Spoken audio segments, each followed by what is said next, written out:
Good morning, and thank you for coming for the second round of candidate interviews for this Research Associate Professor and Assistant Director for the AI position. Today, we have the pleasure to have Dr. Anoop Veetil. He is currently, as you might know, an research assistant professor here in the Cooperative Agriculture Research Center. And he's going today to talk to us and give us a presentation. As you can see there, Advancing AI on Agriculture, Leadership, Innovation, and Impact at Prairie View A&M University. With that, let's welcome Dr. Veetil. Thank you, Dr. Faris. Hey, good morning, all, and welcome to my presentation. It's Advancing AI in Agriculture, Leadership, Innovation, and Impact at Prairie View A&M University. My name is Anoop Veetil, and currently I am a research assistant professor at College of Agriculture. These are my presentation outline. So as you see here, first I will introduce myself and my experience in AI research, then artificial intelligence in agriculture, its innovations and impact in agriculture, then how does my experience fit with AI in agriculture, then what is my experience in mentoring next generation scientists and involving community in my research, then what are the research grants I'm involved and my collaborations, then after that I will talk about my teaching, then developing a course based on AI, then how can we develop the future workforce. Then I will conclude with the leadership in AI, that is aligning with the journey to eminence Prairie View until 2035. Okay, this is my brief introduction. So I am a agriculture engineer. So how many agricultural engineers do we have here? Do we have? Oh, okay, we have only one. So let me explain. It's a wide variety of subjects related to agriculture that we learn in agricultural engineering, as you see here. And in addition to this, we have I have also attended one course, like it was on animal husbandry. So you can understand it's a variety of courses. And after that, I continued my agriculture research in my MTech. In India, we call masters as MTech. That was in water resources engineering, focusing agriculture, water management, and crop health.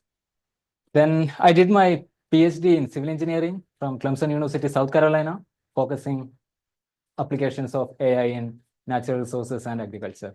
And of course, another thing was water security modeling. And this is brief about my experience and publications. Yesterday, I was counting my publications. It's 17 now, and we have like 4 under review. And out of those publications, I have like 7 that is very closely related to applications of AI. Then after coming here, I published like 9.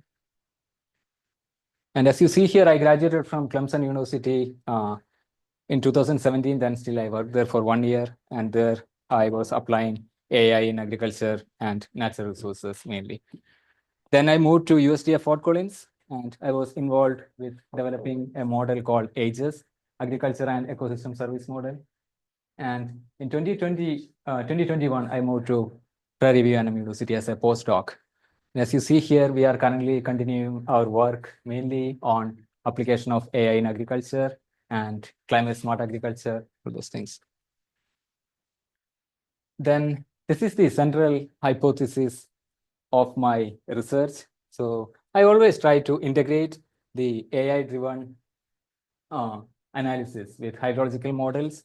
And I used to see what happens in future, like because of the climate change or because of the anthropogenic activities, how that will affect our crop health or water security or any other natural resources. That's my research hypothesis. Okay, let's start the real topic. That is, I will start with a simple introduction to AI. As you see here, AI in terms of very simple language. It is defined as the ability of any machines, that may be computers or robots or anything. And we train that system to think and learn and make decision like us. So that means how we can replace human using any machines, including computers or robots or any other system. That is the basic definition of AI. And as you see here, it's a very interesting figure. So many people say that artificial intelligence. So as you see here, when we say artificial intelligence, it's combination of different different techniques, right? You can see in the inner cycle, it's machine learning. So there we have supervised classification and unsupervised classification. Then different methods that we use, like decision trees, or we have the famous random forest. All those things involved in machine learning. Then under that circle, we have neural network. You might heard about this artificial neural network, ANN. It's a very popular method. And recently we have this generative AI. It's very famous, right? We know ChatGPT, so that we don't need to do anything, but that generative AI is capable of generating its own text or generating an image. Even if you like to develop your own music, you can do that. It's that advanced. And as I mentioned here, it's very important that the AI field is changing, right? You cannot see what people were using yesterday. It is not there, and it's a new system today. So coping up with those speed, it's very important. So I started learning about the AI before this AI charisma, I can say, maybe from 2015. So I attended many courses during my PhD on data analysis. Then we had this art for data science and machine learning. And I also did some boot camping in some online resources. So, and I still follow this interesting textbook called ISLR, Introduction to Statistical Learning. So these are the things we can excel, or we can be updated with these AI techniques. And next is how we can apply this AI in agriculture field. So as you see here, AI, we believe that is transformative. So transformative means it should exist for it should be long lasting, and it offers powerful tools to improve efficiency, productivity, and sustainability in farming, which consider cropping systems and animal systems. And the key areas that we apply AI, which includes precision agriculture, then predictive analytics. Predictive analytics means, think about, we can forecast how much yield we will get from a field. So if we have AI support, we can do that. Then robotics, obviously, then smart irrigation system, then livestock and poultry monitoring. So in that case, in poultry and livestock, maybe we can use AI techniques for feed optimization. And of course, we know this here in supply chain and marketing forecasting. So we can forecast the demand. Then we are doing the climate smart agriculture side, applying AI. So that means we try to monitor the impact of agriculture in the climate side or in the environment. So these are some key areas where we can apply AI. And this figure, it's recently we submitted a paper in agriculture water management, and we got it with minor revision. We have to submit it. This figure is from that particular paper. So here, what we did is we are explaining how we can use artificial intelligence for predicting crop performance. So as you see here, we have different methods. We can use crop models. We can use remote sensing technology using satellites or the data that we collect using drones. And at the same time, we have AI techniques, direct AI techniques that includes machine learning or any deep learning techniques. And we train the model, then we test the model, then we see how the crop performance is affected by the drought. And let me try to explain a little bit of my initial work. So initially, I started my PhD with numerical models that includes SWOT. Then there is a famous model called VIC, Variable Infiltration Model.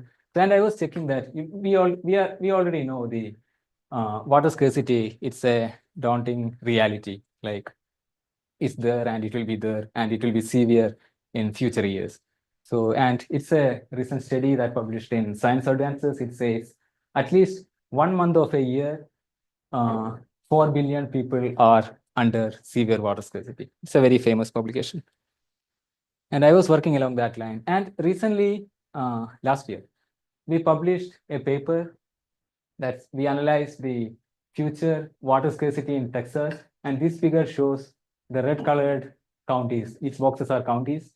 Those counties are under severe water scarcity. And by 2070, it will be increasing more. As you see, the water scarcity will be like more than a threshold, like 100 means 100%. Then we published this work in one of the engineering journal. It's called Journal of Hydrologic Engineering. And as you see here, this publication is the second most read paper or most downloaded paper there. And imagine they have like more than 3,900 publication by date. And it's getting well accepted. And another model, numerical model that I used, it is called AGES, Agriculture and Ecosystem Service. It's not that related to AI, but still it cleared my concept of testing and training part of any model. Like if we develop a model, how we should partition the testing part of that model and how we should partition the data for training the model. And this work was published in a famous journal called Environmental Modeling and Software. Then my direct implication or the use of machine learning applications in agriculture. So for example, these are two publications that I did after 2020.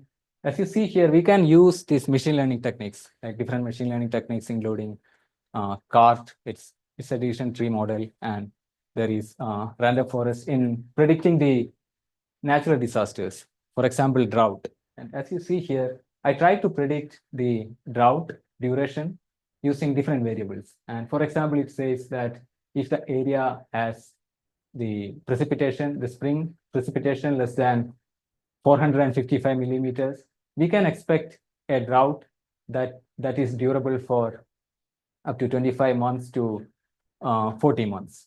And at the same time, if the precipitation is high, then we can see that it's automatically reducing. And in addition to those precipitation, we also considered some the catchment parameters, including how much vegetation we have, how much crop that we are producing from that area. And in 2023, I published this work. It explains about how we can use the drought index. So we know drought, right? It's a creeping natural disaster. We don't understand if drought is there, but it might be already started affecting the crop. So we try to predict using different drought indices, and the crop was corn, and how much crop yield, the corn yield we can expect based on those crop index, and which crop index is the right for that particular region. So these were the machine learning techniques I have used in that study. And another example is the drought resilience. When we say drought resilience, it's the capacity of a region if that region is affected by drought and how fast it is coming to the normal situation. So we can quantify using some machine learning techniques. So I used this famous technology called random forest. And yeah, in that project, I was using some remote sensing products, and it was a highly data demanding project. And we were using parallel computing, this high performance computing in this particular project. And after coming here, we published this paper recently, and we are very glad that this paper was, they selected this work as their cover photo out of their 565 articles. And it's very well accepted. I can see the number of reads is going high for this particular paper. And in this paper, what we did is we collected the soil gas emission, basically the carbon dioxide, and we predicted how much it will be based on the soil moisture or any other weather variables. So as you see here, we are getting a good value, and we used only 6 months of data here, and we expect improve this project by incorporating more collected data, and more other variables to predict it. And these are the generalized predictive models, then classification regression tree. Those were the models that we used here. Then my experience with remote sensing and processing the drone image analysis. So with remote sensing, you may remember in 2021, we had a extreme event called Winter Storm Uri, right? It was very harmful, or many people died in that. And we used, so what happens is when we have an extreme event like a flood or a winter storm, the sensors may not work during that time, right? It may fail. So during that situation, how can we use remote sensing products? And in this particular project, we used different remote sensing products called NDVI from MODIS. It's one of the satellite, and NASA, they have they provide the remotely sensed drought data and all. And we checked how the vegetation or the crops deteriorated due to the effect of winter storm. And at the same time, we also assessed the positive side of that winter storm. Means we had a lot of snow here, and Texas was going through a severe drought during that time. And we checked how the soil moisture contribute to alleviate the drought especially in the northern Texas.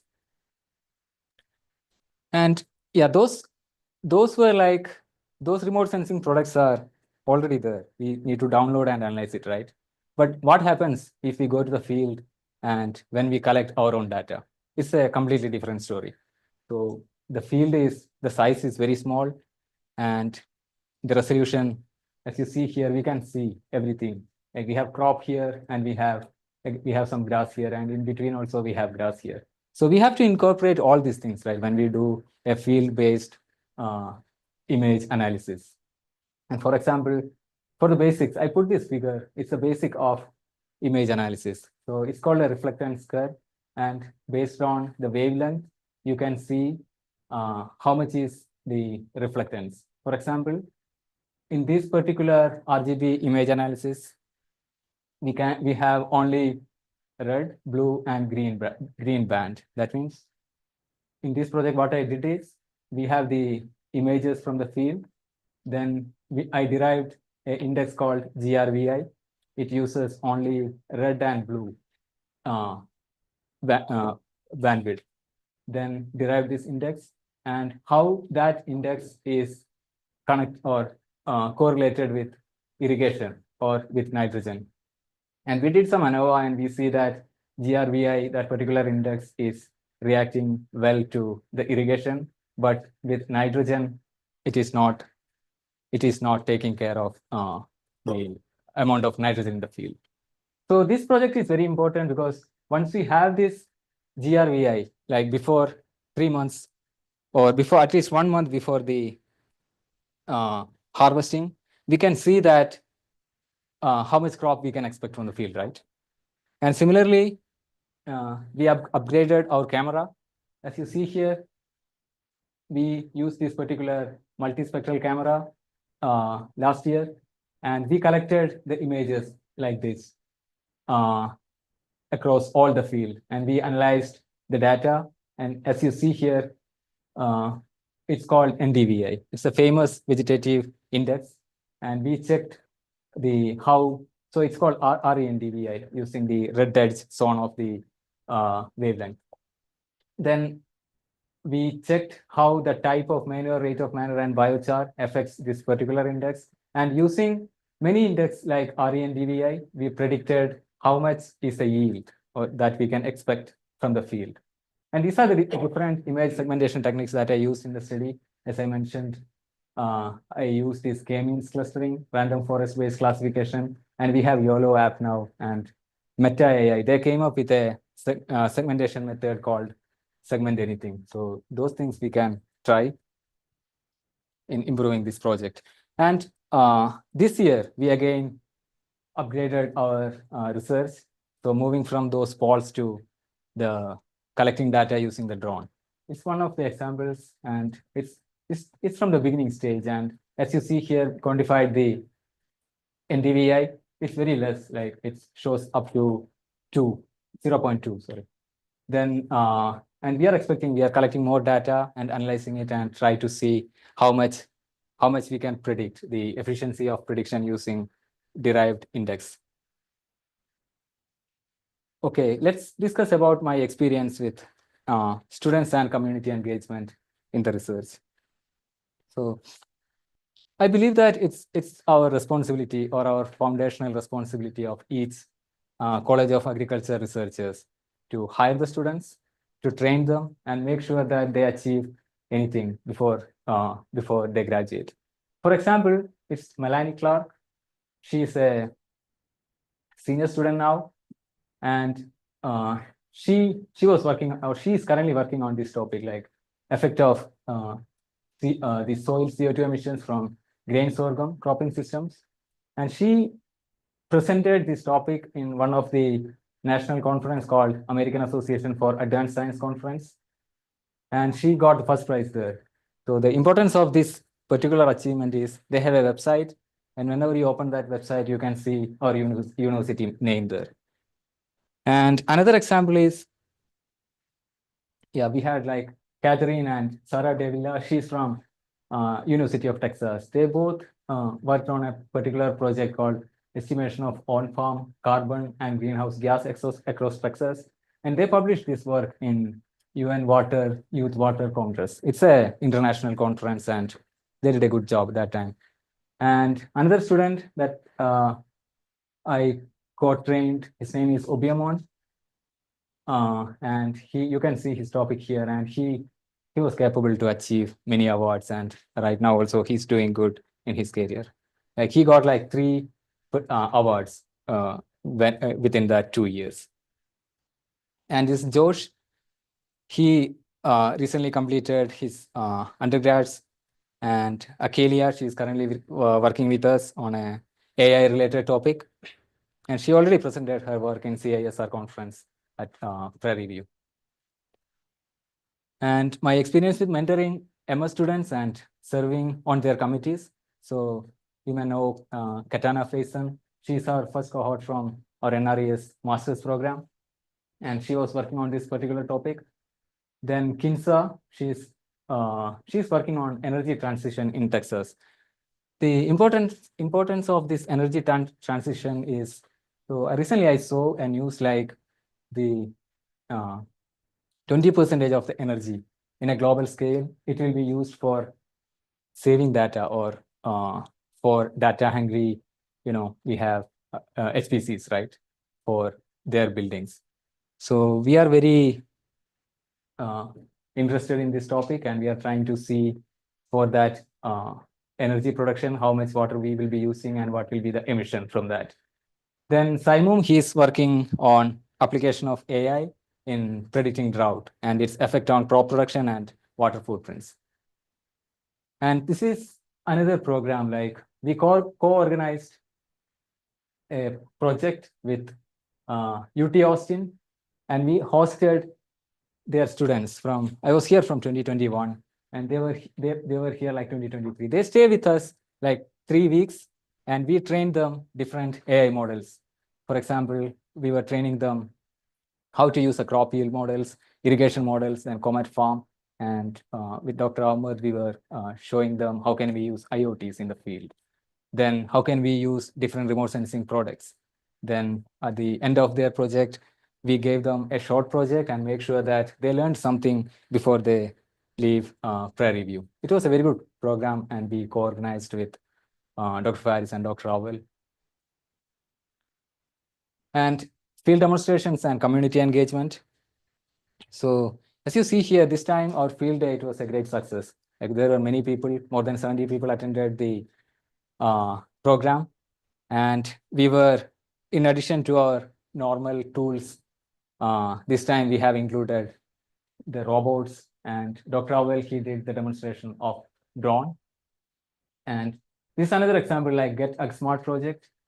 And as you see here, this Robert Strong from TAMU, Texas A&M, and his Kim, they are the collaborators or co-PIs of that project. They come here and they stay with us, and they make sure that we are collecting quality data during those events. And this is another example that we do our community engagement. We go for the fair, like county fair. It was in Waller, and we demonstrate these items. At the same time, we distribute our fact sheets and make sure that, and these fact sheets we have already produced like 7 fact sheets, and it's very well and simply written how we can use different tools, including AI tools, in our agricultural field. Then another example in co-organizing workshops and conference in our university. In 2023, we conducted a very big event. Like we co-organized with TAMU and USAID and 18, the people from 18 HBCUs. Number was about 60. And they came here and we provided them workshop on different models. And at the same time, after that, we had a conference event and we showed them what we are doing in the university, and they were very impressed. And after the conference last year, when I went for ARD, they were asking that when you are doing it again. So it was that impactful. So the importance of this particular activities. So maybe in future we can do the same for AI, right? Training the HBCU students and researchers in AI. And another one is I started attending this AI in Agriculture conference. It happens once in a year during March or April. And I started attending it from 2022. And in 2024, we had this event in TAMU, Texas A&M. And I was co-organizing, or I was in the committee to organize this program with Prairie View A&M group. And it was a very, very good experience. And the another importance of this project is like in 2026, as you see, this conference will be at NCSU. It's it's North Carolina State University. So all the people, especially they're from US, they come there and they see what other universities are doing.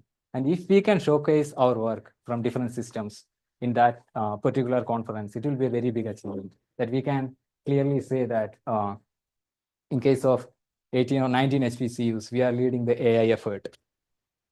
So it will be a very good event to showcase our work. Then related to the sponsored research grants, these are some examples of my contribution to the research grants where I work as a co-I or a co-PI. And recently we submitted a grant to Texas Water Development Board and waiting for their response. At least I think they will announce it this month. And this is entirely on artificial intelligence and using remote sensing in our field. And the other one, this Ivan Selen grant, it is also based on integrating AI-driven framework with water security and crop health. And another example that where I will be a PI in this proposal, we started working on it. They accepted our letter of intent, the HBCU EIR. And there also it's like very ambitious project. As you see here, we are trying to use hyperspectral sensing, robotics, and deep learning methods in quantifying the effect of drought in crop. And these are some other collaborative projects that I was involved in. You see here AI-based programs for advancing research in education at Education and Agriculture at Prairie View University. And we were collaborating with University of Minnesota. It just got over before 6 months. And another one is Get a Smart project. We were collaborating with TAMU. And recently, you might have noticed that some email is circulating on this FarmGo project. So this project, this proposal, it got funded. Like they will be paying about 1.2 million for 3 years. And it is a collaboration with Sam Houston State University. And I have the photos of our collaborators here. You see here, after that AI project, his name is David Mullah. So he's a very nice person, and he's like, I felt like whenever I talk to him, he's an encyclopedia for AI in agriculture. Very talented guy, and we are collaborating with him on a AI institute. It's called LEAF, Land, Economics, Agriculture and Forest. They have this institute, and her student brought the robots here. if you attended the field day. Her name is Lee, Dr. Lee, and we have Dr. Shiva, and we have in the extension part we have Robert Strong, and this is my previous supervisor Ashok Mishra. Then we have Dr. Mohtar, and in terms of digital twin, we are collaborating with Dr. Tao, and as I mentioned, he's the professor from Sam Houston State University behind those FarmGo project that recently got approved. And as you already know, we have our extension partner, Stedman. So he helps with demonstrating our work in the field or going for the county fairs. So next is my teaching experience and what I'm planning to do for developing a AI course. So before coming here in Clemson University, I was teaching like 2-3 courses in 3-4 years, like, the hydrological engineering and design, then fluid mechanics lab. Then I was co-teaching stochastic hydrology. Then after joining Prairie View University, as I mentioned, the AI technologies or rising technologies in food, energy, water nexus.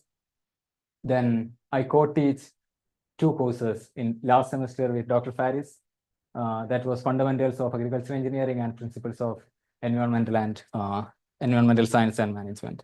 And based on my teaching experience, it's very important to develop a new course in our university or in our department that is entirely based on AI techniques. For example, I can develop a course on AI in agriculture and natural resource following all these modules. As you see here, I put the basic, how can we start the course and what are the items that we can teach, maybe starting from simple sensors, going up to the robots.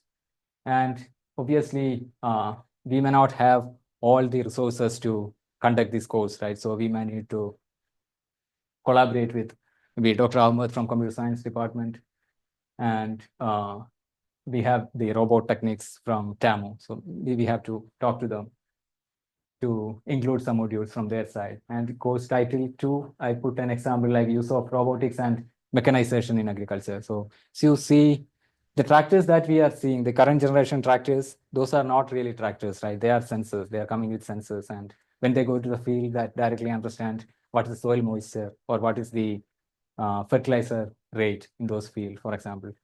Then our students should be ready, or our future students should be ready to work in their companies when they graduate.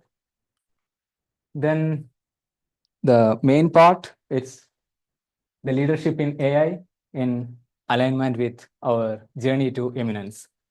So we have, how many of you see our journey to eminence 2025 to 2035?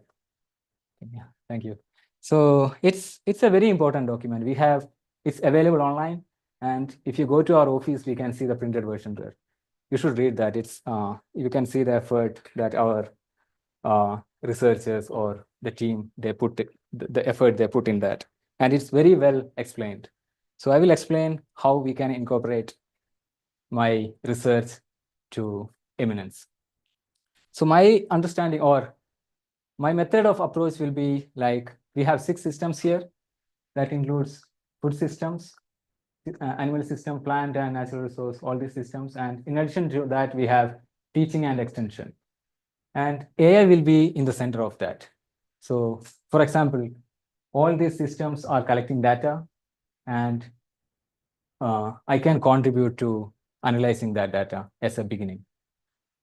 So that is how I see this. And in addition to that, I was talking to my colleagues here, for example, from animal systems, we have Mustafa, Dr. Hitit, and we have Dr. Kidani. He's running this Grow Safe project. And that's an interesting project where we can apply AI, right? Because it's entirely based on calculating the food efficiency. And with animal systems, basically from poultry, I was talking to Dr. Ahmed from poultry. And he mentioned that they are using the LICOR machines, the carbon dioxide or the GHG emission machines. So we are doing the projects using those machine learning techniques, and we can contribute to that project. And another example with social systems, it's entirely different. It's I discussed with Dr. Binod, and we can use AI techniques to predict the demand or what are the expected shocks in agriculture market. Then from food systems, I was talking to Dr. Jennifer, and she was mentioning about the microbes. So, and I was checking that we can use different imaging techniques, maybe starting from the hyperspectral camera, and we can also use something like fluorescent-based cameras, and we can try to identify the growth of microbes in food packets or in meat or anything. And another, my vision or leadership with collaboration, innovation, and purpose. So for example, as I mentioned, this AI system will be the center of remaining all systems, right? And today morning, I was talking to Dr. Memili, and he mentioned that we do not have a particular department now, right? But in future, we will change all these systems to departments. So with our journey to eminence, I believe that that will happen. And as I mentioned, it's a collaboration across 6 systems and across the disciplines. So AI is very important, and I can contribute to that. Then lead inclusive innovation and ensuring that the minority producers and students, they are getting familiarized with AI techniques. Because when we say a marginal farmer, when we went for the conference, I noticed that there are farmers and they are saying that we don't have much land. How can we use AI? It's very important to teach them. The land is not a big, I mean, if you have like 12 acres of land, it's enough, right, to apply our AI techniques there. So I'll be working along that line. Then obviously strengthen the data-driven decision making by partnering with collaborating institute. As I mentioned, we have many collaborations.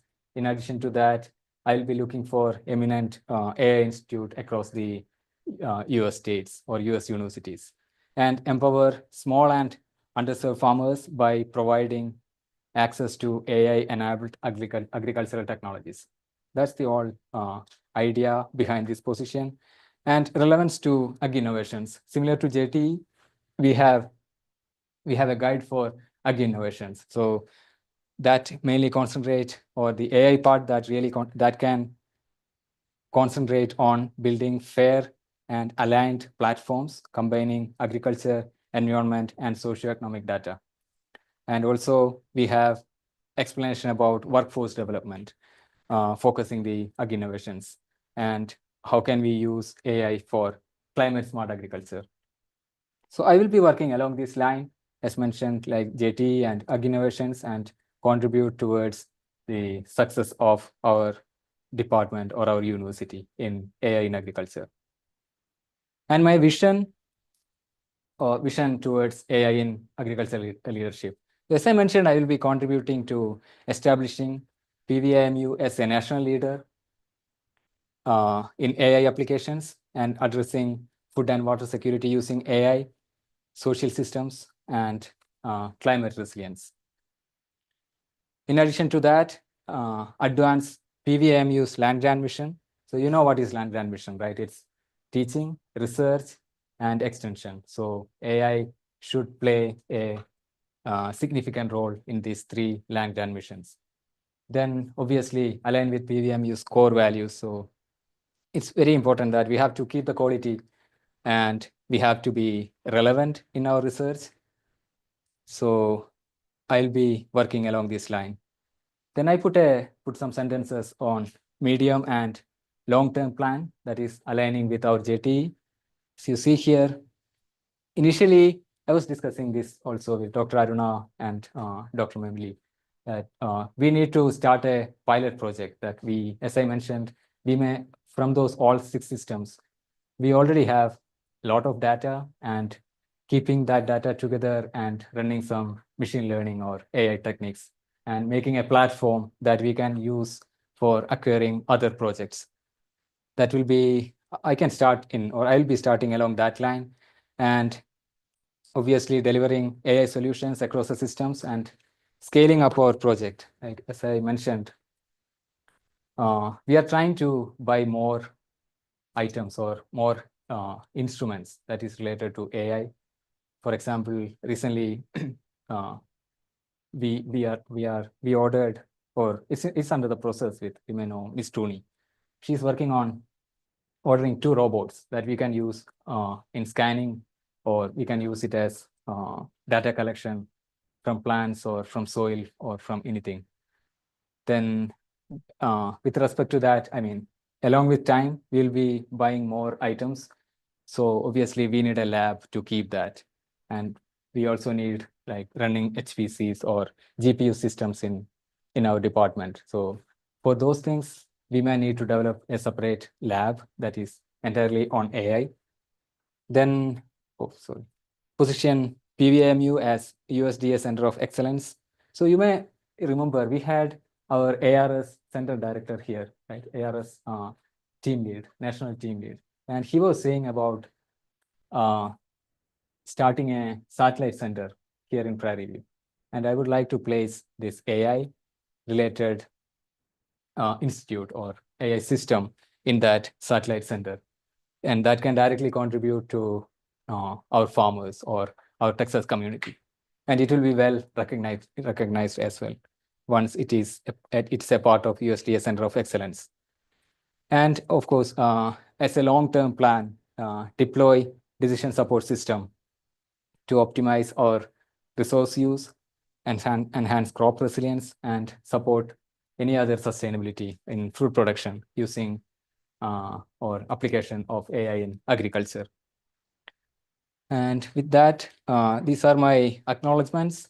As you see here, these are the eminent professors or researchers that I have worked, and I'm still collaborating with them. And these are the different agencies where I got support for my projects or my research. You see here, this NASA, we recently got funding from NASA, and I expect that they will be providing more funding to AI-based applications in agriculture and natural resources. They have a lot of in queue. Then I had this funding from Duke Energy. It's a energy company located in east part of US, eastern states. And similar to that, we can find and see in Texas, how can we get grants from Texas energy part. And with yeah, that's all about my presentation and my research. And if you have any questions. Thank you. And the floor is open for any question for our candidate. I thought you asked him more questions before. All right, Dr. Veetil, thank you for your presentation. You did a great job presenting what you have done in the few years here, and what's your vision and plan of what you're gonna do in the next few years. So you mentioned in one of your projects that you collected data, RGB, images, hyperspectral camera, and so on.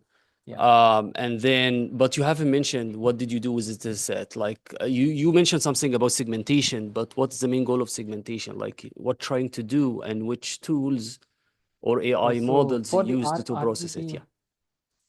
Thank you for asking that question. I think we started working on that project and with Sai, right? And yes, so what I did in that particular one is instead of using any direct methods like k-means clustering or random forest based, I separated the data, the reflectance based on the values. Like if the reflectance is less than this threshold, so I kept it as like remove the soil and remove the weed part. Then calculated the GRVI for. So it's a threshold based then? It's a threshold based. Not machine learning model. What is that? Not machine learning model. Not machine. You have 2 options to process things. Yes. Either you train a machine learning model to train some predictive models to predict something is not very visible, or you just use a threshold. If it's above the threshold, yes, you do some action. Yes, and if it's below that threshold, you do another action. Yes. You did use the threshold based. Right? I used the threshold based, and I used that k-means clustering, and the values were looking good when I did the threshold based reduction. So it showed some values when I did using the clustering, it was showing the values like 0.04 for all the field. So yes. Thank you. I think just a reminder, you have the QR code on paper that we shared with you. Also, you can see the QR code on the screen. So please, that you can use to evaluate this candidate. So I have another question here in the back.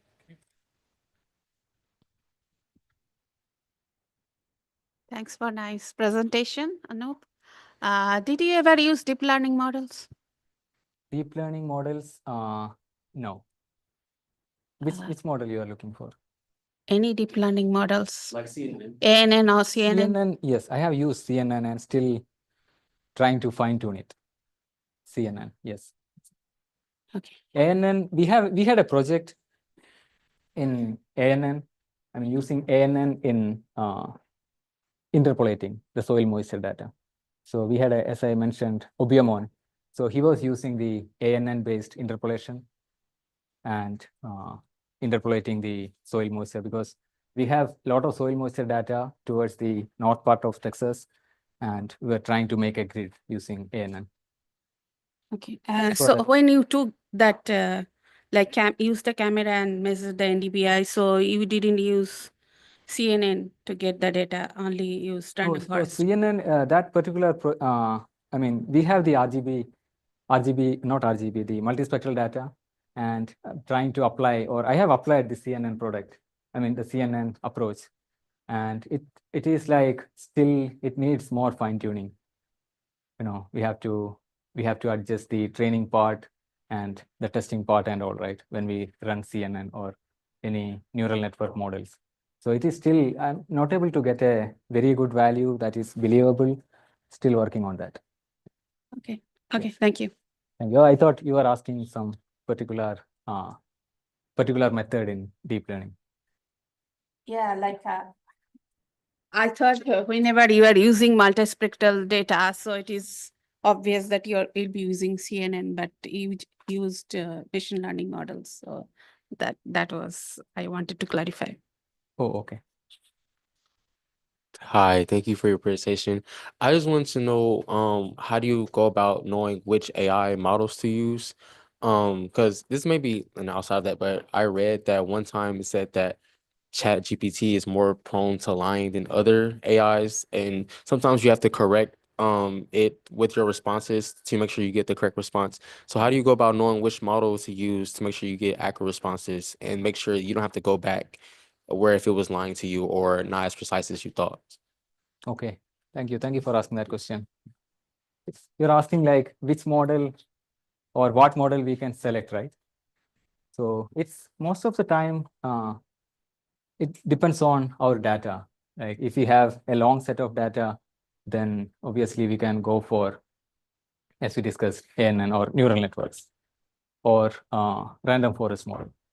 Or and most of the time, if our data set is good, we may not need to run computationally loaded data. Like when we change the method, for example, when we run CNN, it takes long time, right, compared to any other machine learning models. For example, if you run a random forest for an image, and if we run CNN for the same image, the time taken for each, it will be different. So it depends on many, what I can say, approaches, like what is your goal? And sometimes it's like trial and error. I usually start with the basic MLR, like multilinear regression, then see if that performs well, then we can expect that when we apply random forest, the performance will be much more better. So, or if we have data, like we can run for any neural analysis. Okay, I think that's a good question about, I want to make a clarification that, as you know, modeling, when you do modeling, you have an error due to this model that you are using. And ChatGPT or AI, generative AI, is no different.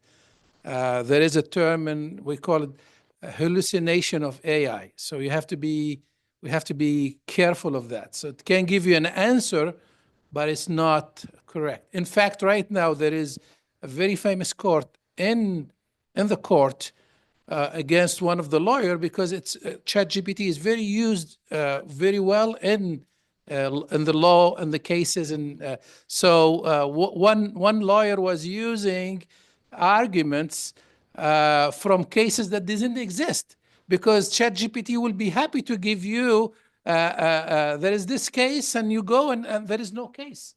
So that's hallucination. We have to be careful of using tools. Remember, AI is just a tool.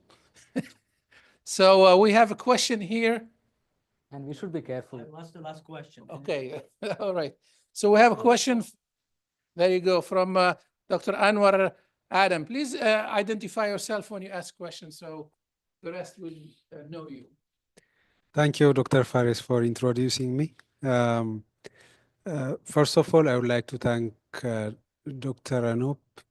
It was a very good presentation, and I like your strategy on the field research, and also since I'm working in the same team, I'm learning a lot from you. Your leadership is also very good and nice. So I'm coming to the question. I know that AI and robotics are still under development, but what from your leadership, what I will expect from the AI and robotics or drones in terms of replacing the labor-intensive field works like spraying herbicides, pesticides, weeding, harvesting, and other activities. Thank you. Thank you. Thank you for asking that question. So yeah, as you mentioned, it's when we say about replacing the workforce with AI techniques, robots, or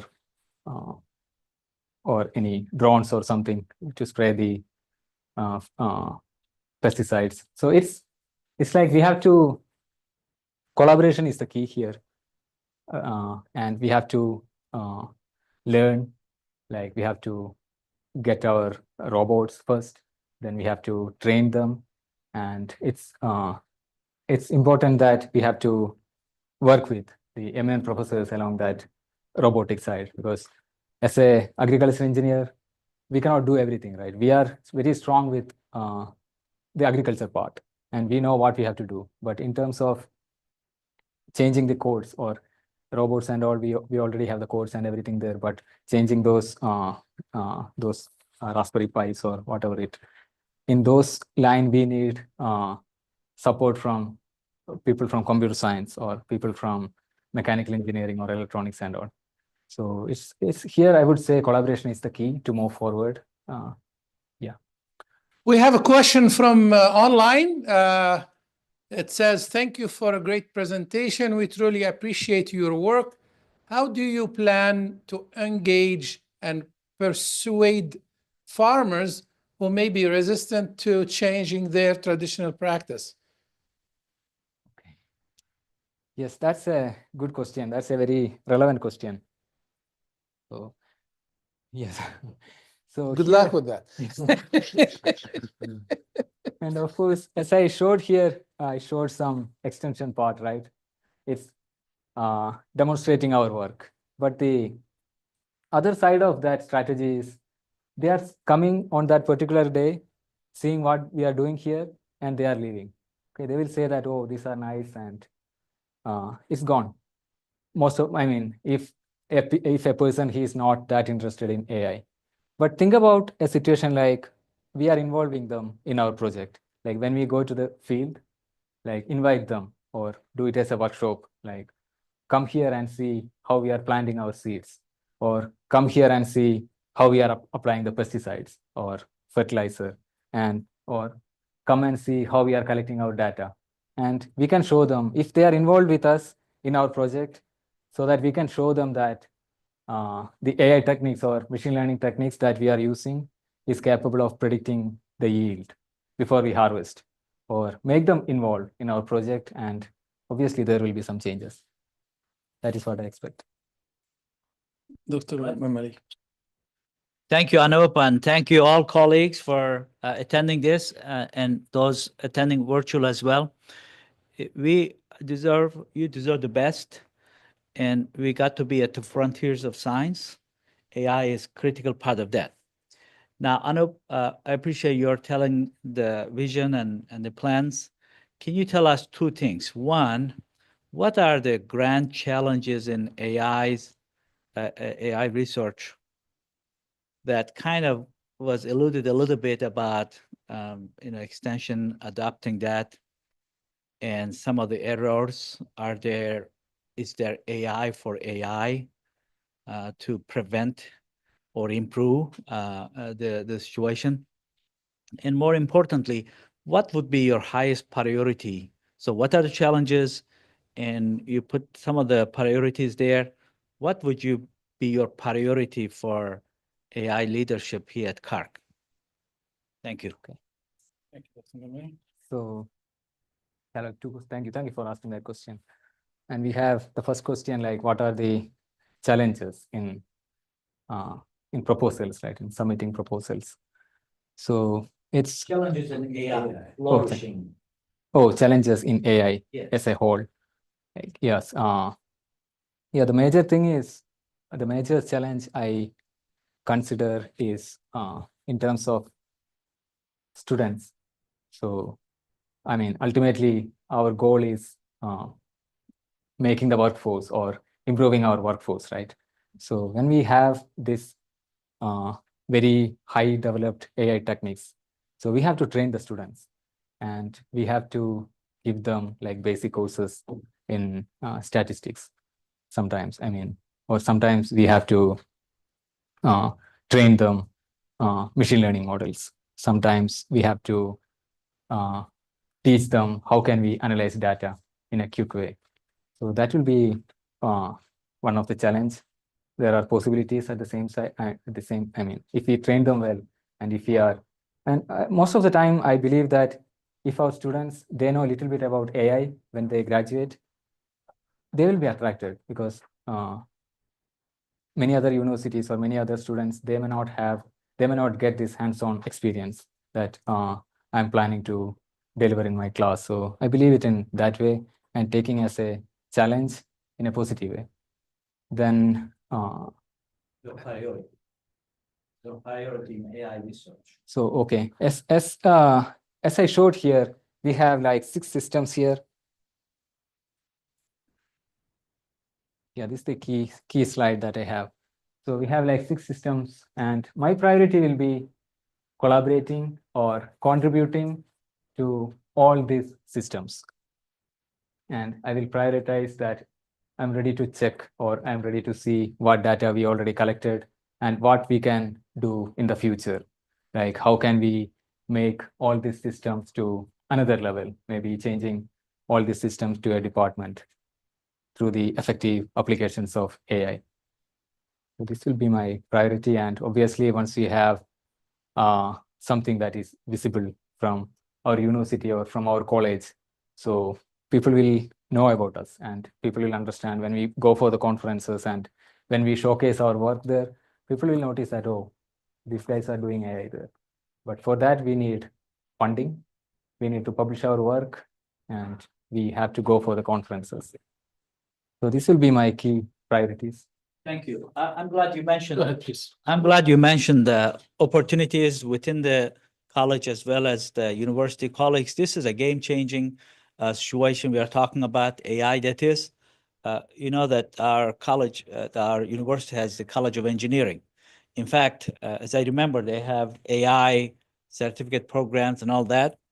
Dr. Ferris is leading one project from our college in the cluster kind of emphasis areas for water, food security areas, but there are a couple of other clusters.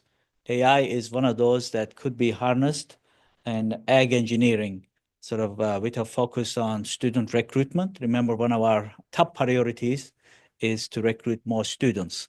And so AI can have a function in that. Thank you. Thank you. Thank you, Dr. Mimli. Thank you, everyone, for attending and for your valuable input and questions. Let's give our candidate another round of applause. Please, our students, you're gonna meet with Dr. Veetil at 1:30. So please engage him and ask more question and get him to, get involved in students, etc. So get your opinion